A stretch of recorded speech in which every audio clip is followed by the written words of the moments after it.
With all the Nintendo leaks going on during the past 2 years, there are communities of people that study these leaks and want to know what could have been. There are small bunches of these communities that have been around for over 10 years that study these leaks and want to know all the changes from one version of the game to the retail version of the game. If you've looked upon these communities for at least some time, like I have, then this time period will definitely feel very, very different from any other time period during the leaking and hacking communities. We have been given so much information during these past few years.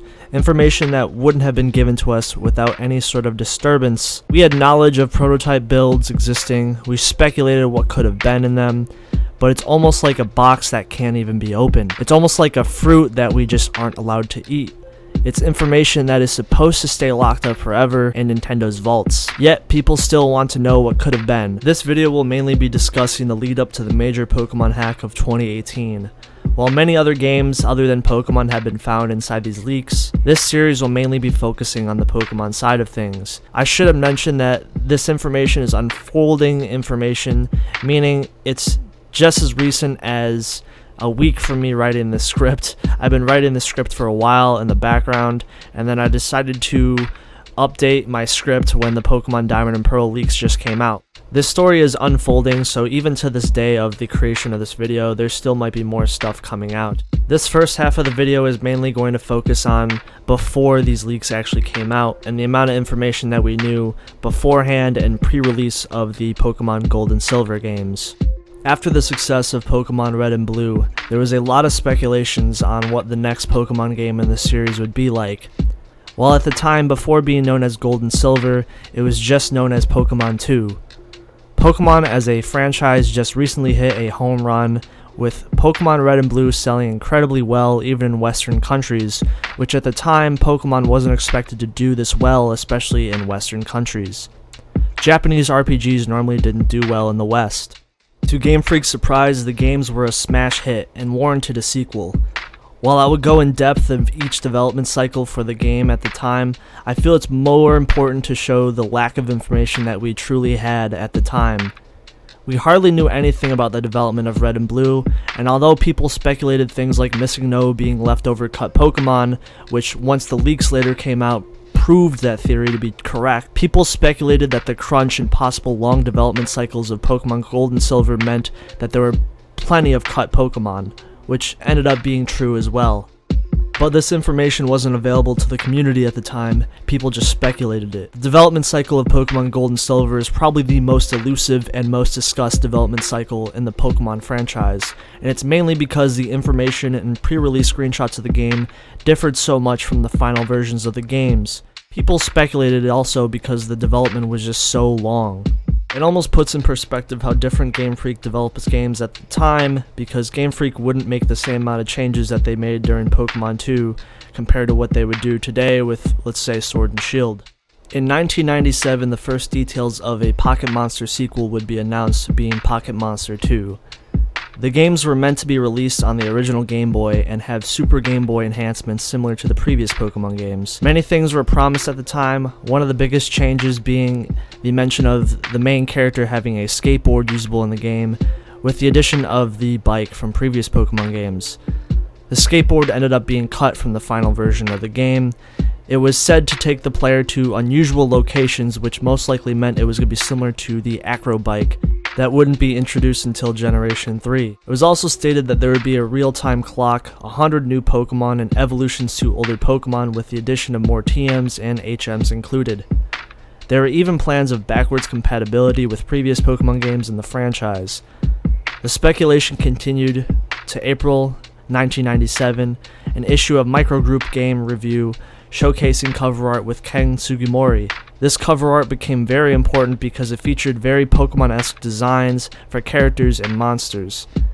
It was stated at the time that these drawings had nothing to do with Pokemon, but we can obviously say that was a lie because we can clearly see a Pokemon that took a major inspiration to Tyranitar on the front cover, and also two other unreleased Pokemon which may have been inspirations to Hitmontop and potentially a Pokemon we would see in Generation 5, Tartuga. Not only that, but the people on the cover looked like Pokemon trainers. Sprites for future Pokemon to be included at the time were Donphan, the ground Pokemon, and an early sprite for Ampharos, which was an electric Pokemon. Slowking, which is a water psychic Pokemon, and a fire flying type legendary Pokemon, Ho-Oh. In fact, these seeds for Pokemon like Ho-Oh existed in the anime, which show him in the very first episode where Ash sees a Ho-Oh in the sky, an entire generation before his major debut in Pokemon Gold and Silver. Many of the Pokemon that would also show up in the anime at the time to tease future Pokemon, like for example Togepi, Snubbull, Marill, and even Pokemon like Lugia, Blossom, Ladybug, Hoot, Elekid. A lot of these Pokemon wouldn't show up until much later, like Pokemon's second movie, Pokemon 2000. The games at the time were not developed with the Game Boy Color in mind, so the games do lack the same color palettes that the final versions of the game have. It still had the same palette swapping functionality of Generation 1. It didn't look that different though from Red and Blue at the time. It clearly looked like an early development cycle game. These early screenshots shown a lot of differences in map design. New Bark Town was called Silent Hills at the time, and there was a lake in the middle of the town. You can see differences to Ecruteak City, which was extremely different from the final release. I could go on and on with each and every comparison from each and every screenshot, but it's pretty easy to tell that the maps mostly didn't resemble the final versions of the game. Considering also as well the game would continue another 2 years in development. The game was essentially shown off in Space World 1997, which would become the most iconic and elusive version of the Pokemon 2 builds. The reason why the games were called Pokemon 2 at the time was because in retrospect, Lugia didn't exist at this point in development. So the only version of the game available to play was Pokemon Gold, which still featured Ho-Oh as the mascot. This build would become more infamous for its cut Pokemon even in the demo build of the game, as even the starter Pokemon at the time were different aside from Chikorita, which is still a starter Pokemon in the final version of Pokemon Gold and Silver. The other two Pokemon, Honoguma, which was a Fire Bear starter Pokemon, and the water starter Kurusu, which were completely different from Cyndaquil and Totodile. On top of that, there were pre-release versions of Hoppip, which were darker and had no arms or legs, and Girafarig, which had two full-size giraffe bodies instead of just one. This build was the build that created the most amount of mystery for Pokemon Gold and Silver. People thought it was entirely different from the final build of the game, and that means that there must be cut Pokemon as well if there's cut starters. People for years, even decades, just had these pictures of the betas, and nothing else was available for speculation. People will study the pixels of each screenshot to get information of each tiny detail in this build of the game. Going back to the pre-release information, the release of Pokemon 2 was pushed back and rebranded to Pokemon Gold and Silver, with the number 2 being dropped from its name. The release of these games wouldn't be for another 2 years, showing how long the development cycle for this game was. As people would later find out, Pokemon 2 at the time was planned to be the last Pokemon game in the franchise. Obviously that never was the case because Pokemon is a cash cow franchise, but Game Freak wanted this to be the best game in the franchise, putting things in the game like the ability to go back to Kanto, a large cast of Pokemon, and a day-night cycle. However, these things would push the game back even further in its development cycle, especially the addition of Kanto, which the rumors are true of Iwata having to slave away hours and hours just to code Kanto in the game properly. The large amount of features that were trying to be in the game pushed it back, especially because the game had optimization issues due to the cart being so small and the amount of content they were trying to include in the game. As the delay continued, Pokemon Yellow would eventually release, along with Pokemon Red and Blue in the United States, which was an updated version of Pokemon Red and Green, with better sprites and gameplay bug fixes. Pokemon Gold and Silver ended up receiving another delay, and this delay would push it to its tentative release of June 1999 to November 21st, 1999, which ended up being the final release for the game. Prior to the release, Space World 1999, a whole 2 years from the previous showcase of the game, had a showcase of the current version of Pokemon Gold and Silver. A handful of other Pokemon ended up being shown, along with many screenshots of current battle system at the time, along with the biggest change being fully colored sprites. The battle screen was almost final, aside from the absence of gender for the Pokemon being shown. While this version of the game almost looks completely complete, after also being leaked to the internet as early as this year, or in 2020. In retrospect, we were able to see different Pokemon designs even just as little as 6 months before the actual release of the game. This again punctuates the amount of crunch that was truly going on for this game at the time, that even 6 months before release they were still experimenting with Pokemon designs. At the time though, people were eager to play this game, and people just couldn't wait to get their hands on it. Pokemania was beginning to be at an all-time high around this time, and after the release of Pokemon Gold and Silver, the games received critical acclaim once again in the franchise. After the release of the games, these versions of Pokemon Gold and Silver, otherwise known as the Space World builds, would end up being the most elusive and mysterious builds of Pokemon content. People would always wonder what could have been in these builds, and they would study the code of released retailed versions of the game to find anything that they could from these builds. In the retail version of Pokemon Gold and Silver, there are many examples of early map design, even cut areas entirely showing how Johto itself was constantly evolving throughout development. Things like Pokemon Lab on Cinnabar Island were to even make an appearance. Even Sweet Honey was to make an appearance as well, which was an item that was eventually debuted in Generation 4, simply known as Honey. However, there were no cut Pokemon in the data of the game. Nothing really interesting outside of leftover code. That simply left people to think about what simply was there and what was not, because surely Nintendo is not a company that is going to share private information about a game's development. People were simply left to study the code on their own and come up with their own conclusions on what was meant to be. However, in May 2018, everything changed.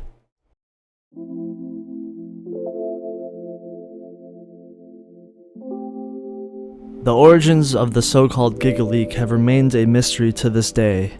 As of January 2021, Nintendo is yet to give an official statement to what has happened. The first remnants of this leak originated in May 2018, where entire sprite sheets for Pokemon Gold's Space World 1997 build appeared on 4chan. While at first people were quick to question the legitimacy of the sprites, it wasn't until people began to speculate just on the amount of work required to create an entire sprite sheet of front and back sprites for the entire decks of Pokemon. People began to speculate that this stuff was legit. People began to realize that the sprites in the sprite sheet matched perfectly with the Pokemon we know existed in the demo at the time, and it wasn't until the build was actually leaked on the internet that's when people realized this stuff was 100% legit. But you may be wondering, how would someone get a hold of this information? Must have this been vaulted for over 2 decades, why would it come out now? There are 2 major breaches over Nintendo's online security servers over the recent years. A user under the alias Ryan Rocks pleaded guilty to overtaking and hacking Nintendo's online servers, and a bunch of disgusting crimes that aren't really relevant to this video. Ryan Rocks is the same person who leaked the Switch's design documents before the reveal of the Nintendo Switch, and it was assumed that he had thousands of files encrypted from Nintendo's servers.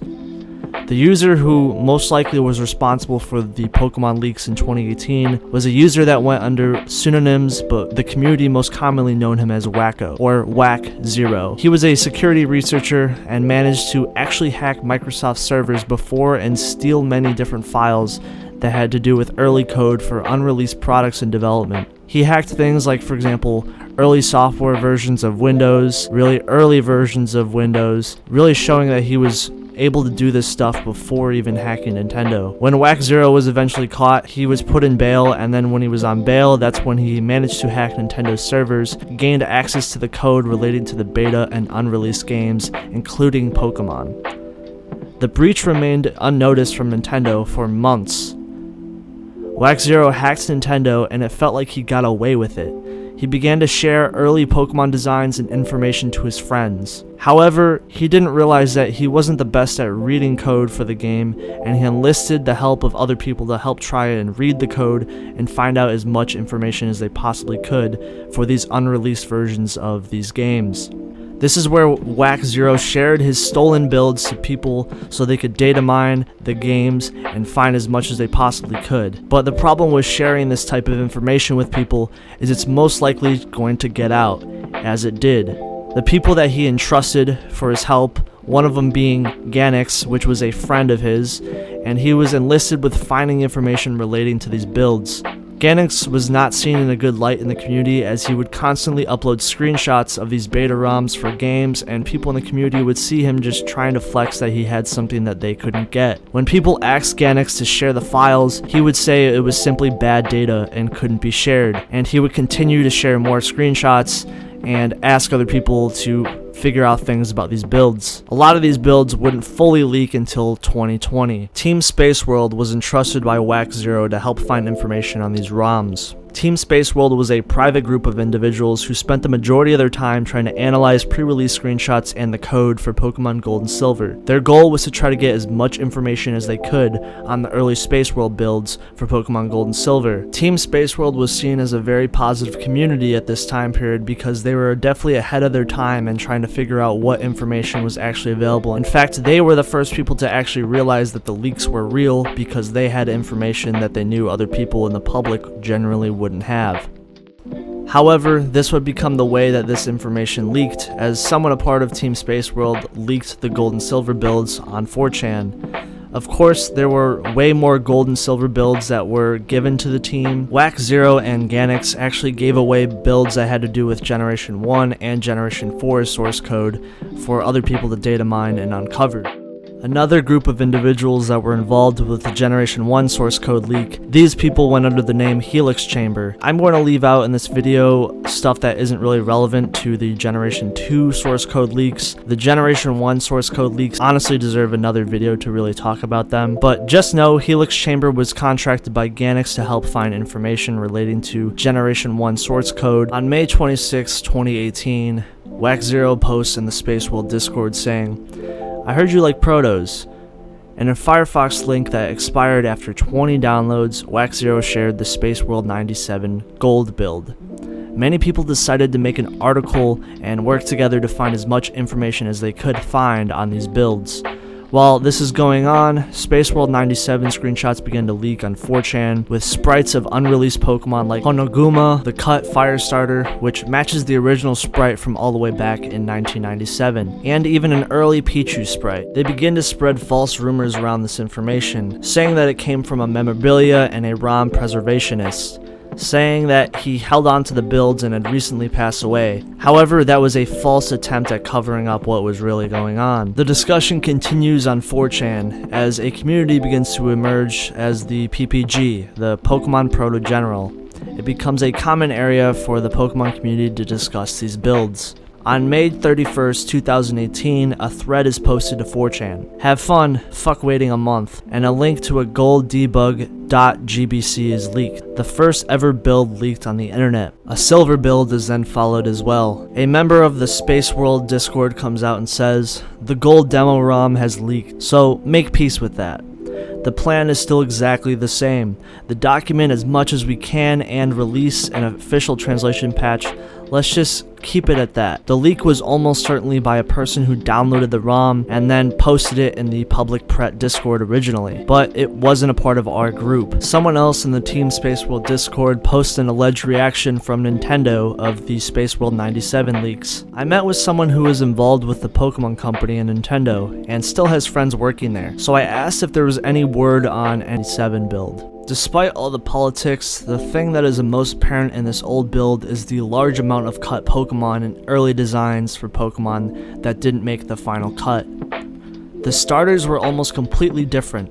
While Chikorita and Meganium remained the same, the middle stage evolution was completely different. The fire and water starters, previously only known from early screenshots, now their entire evolution lines are seen. Honoguma continues its line as the Fire Bear starter Pokemon, eventually becoming Dynabear at the end of its evolution line. Kurusu, the water starter at the time, would eventually become Akiria. Both these Pokemon would be replaced by the Cyndaquil and Totodile lines respectively. Many Pokemon had slightly altered designs, showing the design philosophy when creating Pokemon isn't nearly as strict as it is today. as when Game Freak creates a Pokemon today, there are countless amounts of drafts made on paper before they finally decide on whether their design will make it into the game. It clearly shows a much more free approach to designing Pokemon, but however, this probably caused more time and man hours to constantly have to redesign a Pokemon. There was a large amount of baby Pokemon that didn't make the final cut, including pre-evolutions for Pokemon like Vulpix, Tangela, Goldeen, Paris, Doduo, Meowth, Ponyta, Grimer, Growlithe, and Mr. Mime. You will notice Mr. Mime's pre-evolution did later become implemented as a brand new Pokemon design in Generation 4. This is not the only instance of an early Generation 4 Pokemon being in some form in this build. As far as cut Pokemon goes, there were plans for an evolution for Tangela in this build. While this evolution did get cut in this build of Pokemon Gold, a Tangela evolution did eventually see the light of day in Pokemon Diamond and Pearl, where the Pokemon Tangrowth was shown off. So unfortunately though for Tangela, they did lose both a pre-evolution and a regular evolution in this build. Qwilfish had a planned evolution, which to this day never got made, being a much larger pufferfish. In this build of the game, Qwilfish didn't have its poison typing, but it should be noted that a lot of Pokemon didn't have their final typing in this build. This evolution of Qwilfish was a pure water type, but some speculate it might have had a electric type as well, considering the lightning bolt on its face and the lack of the lantern line being in this build at this point.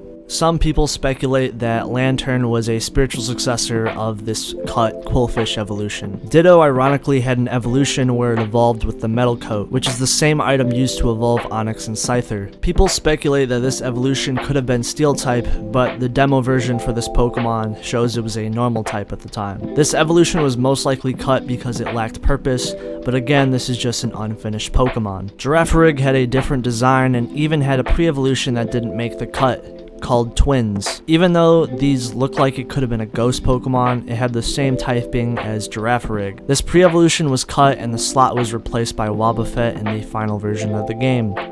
I will talk more about this evolution later because it actually got very far in development, but I'll save that for much later in the video. Weepinbell had a cut evolution into a grass and poison type. The design seems to be a reference to a baseball mitt, even coming from its name. This evolution would evolve with the Poison Stone, and this shows that they had plans of the Bellsprout and Oddish lines to have split evolutions. Farfetch'd had a planned evolution that didn't make the final cut, roughly translated into Madame. This Pokemon seems to have influence from swans. It was a normal flying type and it evolved at level 24. However, this evolution was cut. Farfetch'd didn't get his first official evolution until Generation 8 Surfetch'd. Pinsir had a planned evolution that didn't make the cut either, being Plux, where it would evolve into this Pokemon at level 42. This Pokemon was stuck in a design phase because parts of his back sprite didn't match his front sprite. This Pokemon was also a pure bug type, and however, the fan theory surrounding this Pokemon is that its spiritual successor ended up being Heracross, mainly because Heracross is absent in this demo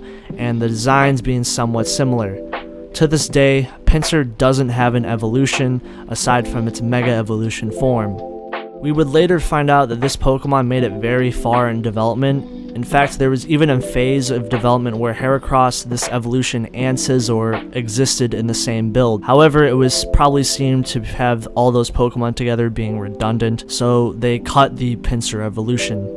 Although it was very close to making it in the final build, we would later find that out later. Lickitung had a planned evolution that didn't make the final cut. Lickitung wouldn't get an official evolution until Generation 4, being Licky, although the designs are definitely not similar from each other. One of the most interesting cut Pokemon is actually Leafeon. Leafeon was cut but later was made it into Generation 4 with a brand new design. Eevee would evolve into Leafeon in this build with a Leaf Stone. There was a cut line of fish Pokemon that featured 3 brand new Pokemon. One of the interesting Pokemon in this line is that there were 2 evolutions that were both Water Steel, a whole 2 generations before the typing's original introduction with the Empoleon line in Diamond and Pearl. People speculate if the line of Pokemon were related to each other because the lack of similar characteristics. It seems this line was meant to reference a type of fish that you would find deep in the ocean, and then the deeper you would go in the ocean, the more different they are. While these Pokemon didn't make the final cut, it is speculated that these designs were reused for different Pokemon designs like Lantern and Generation 3's Sharpedo and Huntail. There was a cut line of Pokemon cats that were supposed to be Dark type. Their designs seemed to be somewhat similar to Skitty and Purloin families, which didn't show up until much later generations. But again, that's just speculation. One of the more interesting cuts is Taban, which translates to, in English, to turban. This Pokemon is actually heavily referenced in Pokemon lore, like for example being the shell responsible for evolving Slowpoke into Slowbro and Slowking. However, this didn't make the final cut. In this build, he was just a plain water type with no evolution line. Another interesting cut being the very first water and fire type, way before Generation 6's Volcanion. This Pokemon was Bamushika, a water and fire seal Pokemon. And in this build, the Pokemon didn't evolve into anything, but because of its very unique typing, it most likely would have been a fan favorite if it actually made the cut. Kortora and Raitora were very interesting cuts because they actually, thanks to the Helix Chamber, they found out that this line of Pokemon was actually planned for Generation 1's Red and Green. They aren't the only Pokemon that were planned 2 games in a row and still managed to get cut. For example, Baby Vulpix, Baby Ponyta, and Baby Goldeen were all planned for Generation 1, but these Pokemon are probably the most fan favorite cut Pokemon because of their electric typing and really cute designs. In Red and Green, they were planned to be a 3-stage line, while in the Gold build, they were just a 2-stage line. A Ghost Pokemon was planned to make the cut, being a 2-stage line of Pokemon. Its signature move was Curse, and not knowing the move until its level 100, strangely enough. One of the Pokemon in this line would make it much farther than the other. Eventually though, both of these Pokemon didn't make the cut in the final version of Pokemon Gold and Silver. They were later replaced by Misdreavus. There was plans for a 2-stage Ice-type line that were inspired by werewolves. These Pokemon were most likely revised into the Swinub and Piloswine line, but they're in this build as just a plain Ice type at this point. Some interesting notes that are worth noting: Sneasel's palette in the final version of Gold resembled a brown color instead of a black color, which is shown in its official art. But in the demo version, this character had an entirely different design that was brown. The change to its design didn't occur until much later in development because it actually had the same brown weasel design in the Space World 1999 build. The legendary dogs have an entirely different design to every single version of them. Porygon 2's early design represents the Pawn D Lion, Mr. Donut mascot, which didn't become its official mascot in 2003, which is a really strange connection if you ask me. Umbreon was originally a poison type in this build, and it evolved through the Poison Stone. This matches its dex, where it actually referenced Umbreon being capable of spraying poisonous sweat from its pores, which is most likely a reference to its original typing in this build being a poison type. However, in the final version of the game, it would become the Dark type. It should be noted that a lot of Pokemon are missing in this build, and it's simply because they weren't even added yet. A lot of Pokemon wouldn't make an appearance until later in development. Not only that, but a majority of the Pokemon that were here were replaced by Pokemon that actually made the cut in Pokemon Gold and Silver. Not even Lugia was present in this build yet, as Lugia wasn't created at this point in development. It wasn't even until it was a mascot for the Pokemon 2000 movie where they decided to put Lugia in the game, showing how early this is compared to the final version of the game. Things begin to go quiet for some time. As there's more certainty to be builds out there, communities begin to emerge surrounding the cut content regarding these Pokemon. This cut content would eventually see the light of day, but at this time the tides reigned silent. Other games, like for example Pokemon Blue, would eventually have their debug builds leak over time, and there would be discussions on how to find as much debug information as they possibly could. As far as things relating to Pokemon Gold and Silver, things would stay silent. Someone posts on 4chan, so it's been a year since Space World 97 has leaked. How does everyone else feel about it? Side note, we have no idea who leaked this and why it took so long. Another post shows that a reminder that development dumps will be finding its way online mid-2020. This refers to when some anonymous person came out of the woodwork after Korokoro seemingly collaborated with some of the Gen 1 alpha stuff earlier this month. There's claims that he had an enormous amount of development assets from various companies, Game Freak being among them.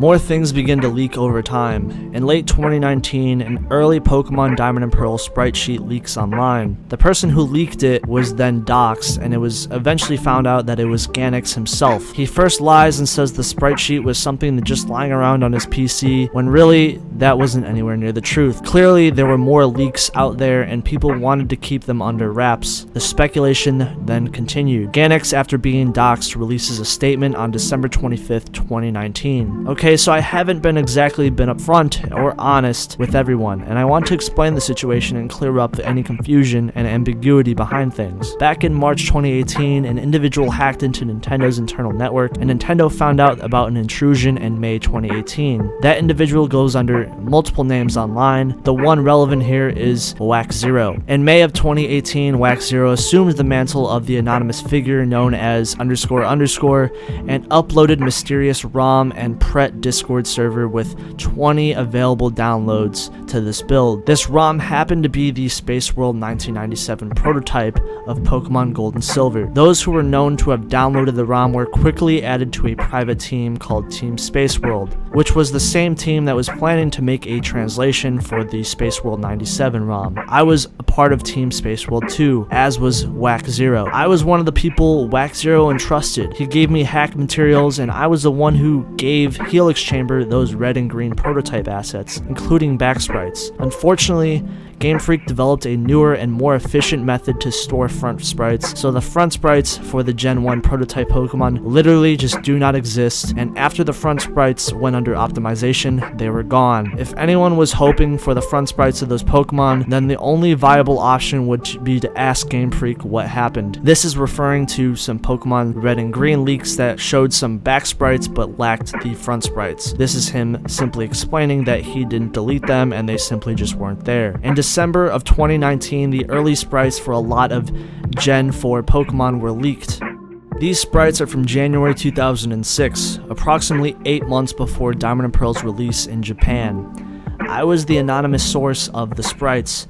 In summary, the Pokemon Red and Green assets are real, and the Pokemon Diamond and Pearl sprites are real as well. I have nothing else in my possession, and I've shown everything. I deeply apologize for letting this go on for as long as it has. I haven't felt right about this from the very beginning. It's a burden, and I'm finally glad to rid myself of it. I wanted to give people a glimpse of what could have been, and the amount of work and detail that went into these prototype assets. But even acknowledging their existence may have been saying too much. Both Wax0 and myself stripped any and all rank from the GCL following this announcement, although I still plan to remain active and participate however I can. More drama is discussed behind the scenes, like the failed Pokemon Blue Helix Chamber beta showcase, which honestly I don't have the time to really discuss in this video. If I make a video around the Generation 1 beta builds, I will be sure to discuss this. It really deserves its own story. It seems pretty obvious that Ganix was lying about where he got those prototype builds. It's not uncommon for someone to lie in order to avoid the potential aftermath of the truth coming out, but unfortunately, Ganix trying to cover up for his friend while also leaking stuff himself led to him getting doxxed by the internet and basically becoming a joke in the Pokemon prototype community. Ganix stated originally that he only had sprites, not the builds himself, then proceeded to show off screenshots of builds that he had a hold of and was not giving out. He tried to have his cake and eat it too, and when you show off material that no one else aside from Game Freak is supposed to have, there's bound to be questions. Ganix's attempts to cover this up for his friend Wax0 led him down this path, and while I personally understand why someone would lie in this scenario, someone who is too truthful will certainly get sued by Nintendo if he showed all of his cards right away. Nintendo would have certainly gone after him, but you can't be showing off builds to your friends and then plead ignorance at the same time when questioned. While I do believe Ganix was trying not to be malicious, it seems he really believes video game preservation is important. The internet holds no mercy though for people who try to hide stuff. March 18th, 2020. After a brief silence in the prototype community, a zip file shows up on 4chan, stating it's a USB stick from an uncle who works at Nintendo. It should be taken as a grain of salt, but the build actually had a debug ROM for multiple Pokemon games like Pokemon Blue, Yellow, and Crystal. It received little attention at first until anonymous people realized it was legit. Ganex is questioned if he released this, and Ganex states it was other people he was working with who released it, not himself. Ganex then releases another statement. Team Space World are a bunch of effing children in my eyes. I'm glad I jumped ship, and I am damn glad I didn't give them anything else aside from that, or else this could have been very bad. I became a lockbox though. Trust for people was already at 0, and now this isn't doing me any favors. TSW had very little data in totality, and they basically just posted everything they had aside from additional screenshots. There's much more that Team Space World didn't have, and the stuff that was posted shouldn't have been posted in the first place. And this would be the start of a new meme in the community where he begins to say it's bad data. It's data we should have never had in the first place, and posting any of this publicly only shows how untrustworthy Team Space World was. Even if only one person leaked it, and how much of an absolute effing idiot I was for giving them anything. In my honest opinion, if Ganex was this worried about stuff getting out, then he wouldn't have posted anything in the first place. His statement on paper has some merit until you realize who it's coming from, and the person stating this is literally the same person responsible for giving out the leaks in general. It really shows his conflictedness and hypocrisy, which is why bad data became a meme in the community. Discussion on Ganex's screenshots continue. Some people tried doxing him again through his accounts like Twitter and GitHub. His Twitter account then shortly goes private. Ganex apologizes for dealing with this kind of thing on his behalf and says he can guarantee that he'll go dark forever from here on out. People begin to speculate that if only certain teams in the community are supposed to have this information, they begin to wonder what could have happened if they decide to alter the information and lie about it. April 11th, 2020, a Pokemon Gold and Silver dev build is leaked on the internet with its debug ROMs as well. A few days later, the original source code leaks for multiple Pokemon ROMs, including Blue and Yellow, which was previously only allowed by select groups to have. Now it was out there for everyone else. People later find out there are other games that were planned in the series, like for example Pokemon Pink, which was supposed to come out along with Pokemon Yellow. Then the unthinkable happens.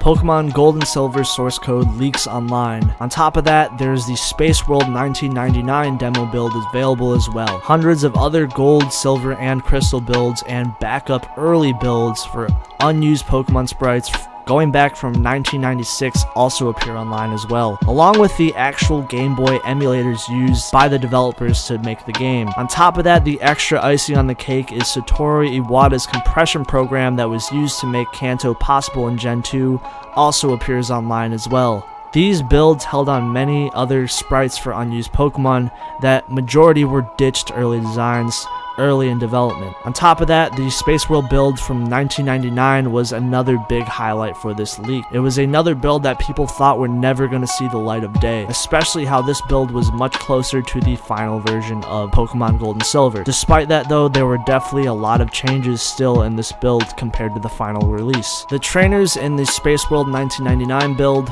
are not finished. Giovanni is still included in the game along with Lorelei and Agatha, who were replaced by other Elite Four members in the final game. There were some cut trainer classes that still remain at this point, and there's even some map designs that aren't finished, like for example the Elex Forest. Certain trainers in this game have slightly lower levels in the beginning of the game, and most of the rival battles were toned down in difficulty in the final build of the game.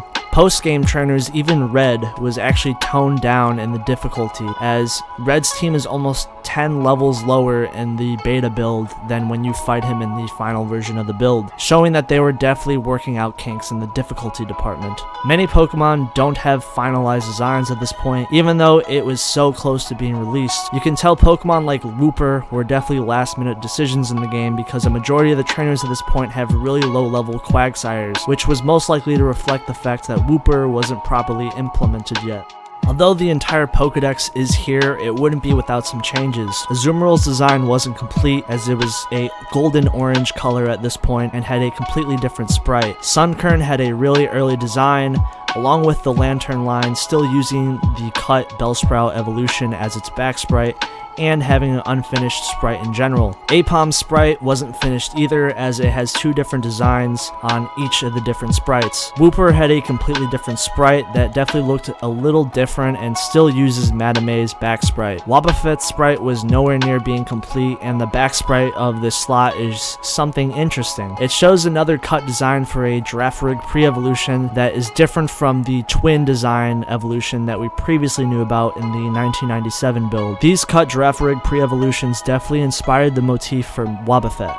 Shuckle's sprite was designed differently as well. Dunsparce had two different draft designs, showing he was a late inclusion in development. Fortress had an early draft design and still used the cut Pinsir evolution as its back sprite. And as stated earlier, Sneasel had a completely different design that was meant to complement his early brownish palette. Teddiursa's sprite at this point looks like his design was edited from a Honoguma sprite, and it makes sense considering both the Pokemon are based off bears. Ironically, Macargo's color palette in this build actually matches the official color scheme for the Pokemon. The final build for Macargo's sprite made him pink, when in reality he's supposed to be red. Corsola still has the Mr. Mime pre-evolution as its back sprite. Slugma at this point in development had a very different design as well. The Remoraid line was definitely much more closer to what they were supposed to resemble, which was a revolver and a tank. While these inspirations are still there in its final design, it is now made much less apparent of what they're based off of. Delibird didn't have a final design yet, as it's slightly different. Mantine's sprite had a couple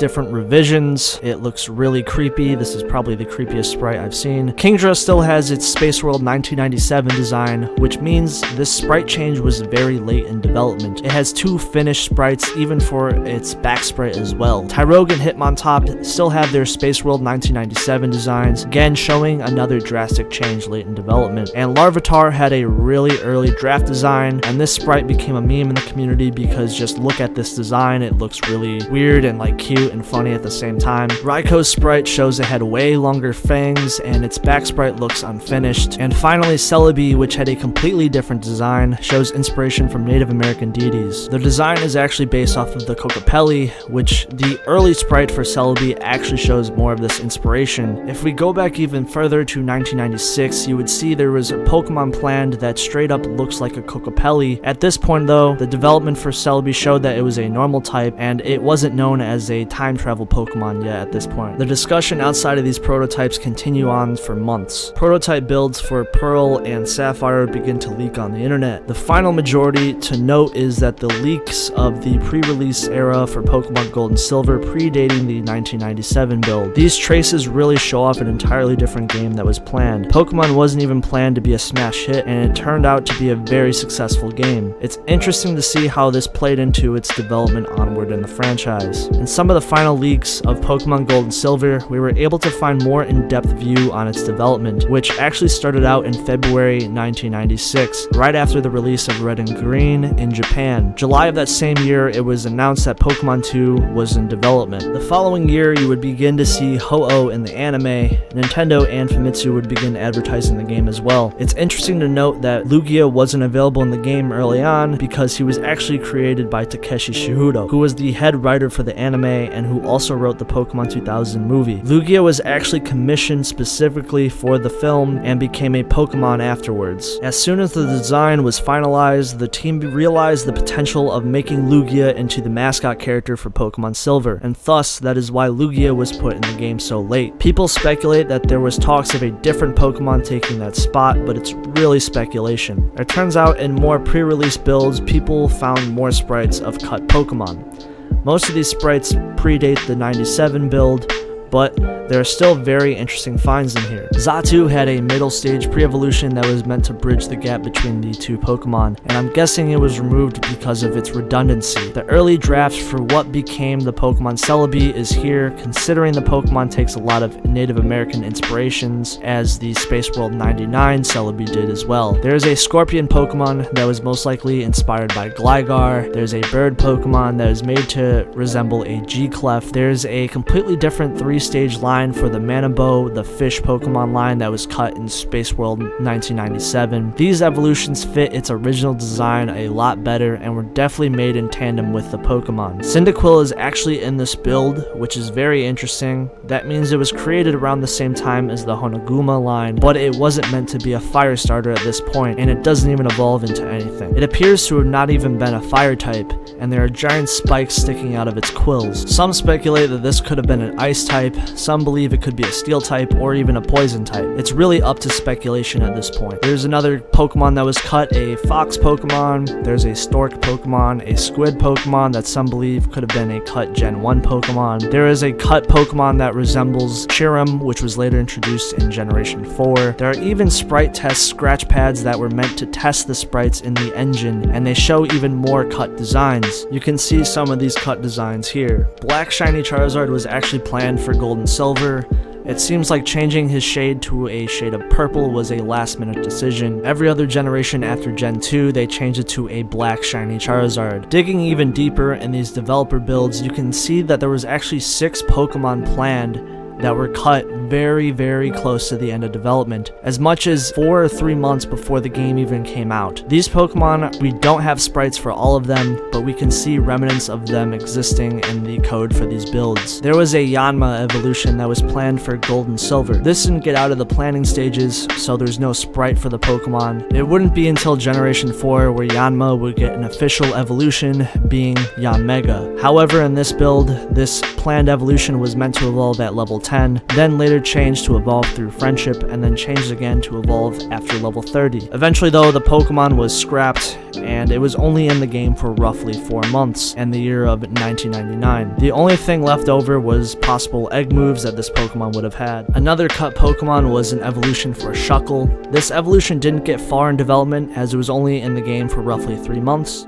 It was made before Shuckle was created to be a defensive wall Pokemon that he ended up being in the final game. It was made to evolve at level 22 before getting cut shortly after that. It was most likely cut because an evolution for Shuckle after being made into a defensive wall Pokemon would have probably been overkill. Girafarig had a planned evolution outside of its cut pre-evolution, which many placeholder sprites exist for. However, this evolution was only made in development for the similar time to the previous evolutions, as being roughly 3 to 4 months. Its stats weren't that much better than Girafarig in the final version of the game, and it evolves at level 34 and was later replaced by Pineco. I personally feel like a Girafarig evolution is kind of deserved, but this evolution doesn't look like it was much better than the actual original Girafarig that we got in the final version of the game, which is probably why it was cut. Yeah, it's really unfortunate for the Girafarig fans out there. They have cut pre-evolutions and a actual cut evolution as well. Lastly, we have a Piloswine evolution that was cut. People figured out this was an evolution of Piloswine by looking at the unique footprint and a cry for a Pokemon that wasn't related to any Pokemon in the game. Then they looked at the movesets and quickly realized that this was a evolution for Piloswine. This Pokemon was actually in development for the longest amount of time, roughly 4 months, and considering it had a cry and a footprint, showed that it was very far in development. Now this thing is no Mamoswine. Its stats gear more towards a defensive Pokemon. It was also very slow. Its base stats total was actually slower than Mamoswine, as Mamoswine's base stats are 30 points higher than this thing. So definitely a different interpretation of what a Piloswine evolution could be, but it didn't make the final cut. Piloswine eventually would get an evolution, being Mamoswine in Gen 4. After more information people gathered, there was a definitive list of Pokemon that were very close to making Gen 2's final crunch period. It was all the Pokemon I mentioned earlier, along with the Pinsir evolution, the Girafarig pre-evolution, Aurora, Madame,